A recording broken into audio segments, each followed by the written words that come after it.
Toten los op de Vrije Cross. Dames en heren, de Vrije Cross, blij, machtig mooi spektakel.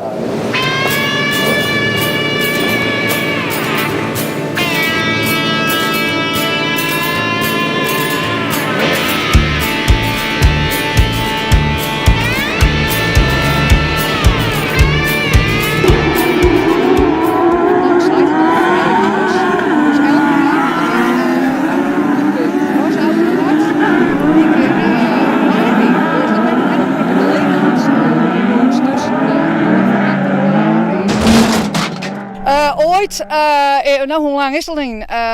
Ik denk 2006, wie het een heel wie het hier en toen wie er een heel prutte coureurs die woont toch graag rijden, want een heel prutte wie aanlast. Hij is een boer in de regio hier vregen, mochten ze op zien along rijden en dat we eerst met 20 auto's in je motor en het hier erop wie het al haast verdubbelen en de rest is geschiedenis.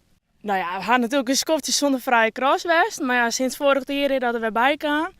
Maar ja, het is altijd wel een leuk evenement om even in te gaan. Vind ik zelf. Het is eigenlijk wel een beetje een Lieds dorpsfeestje, zo mag het zien. Want er komen een hele prutte mensen bij die het oors nooit bij een autocross komen.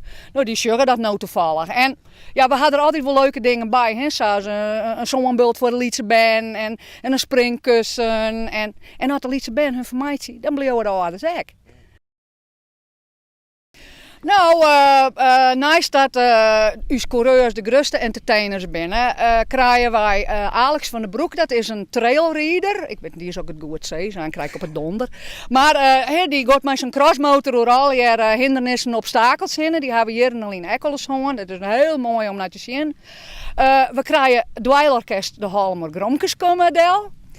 En traditioneel. Al jaren en jaren komt Disco Silver van het Heidenskip, die komt de boel aanklaaien met hun muziek. Dus dat wordt hartstikke leuk, ja. Nou, van al uren, dat 10 uren, de 100, dan ben je al je welkom, 26 juli. En dan de hele dag. Heerlijk! Weer vestjes van Halme Gronkes, hè? Ja. En dan is het adrenaline en benzine, Willem.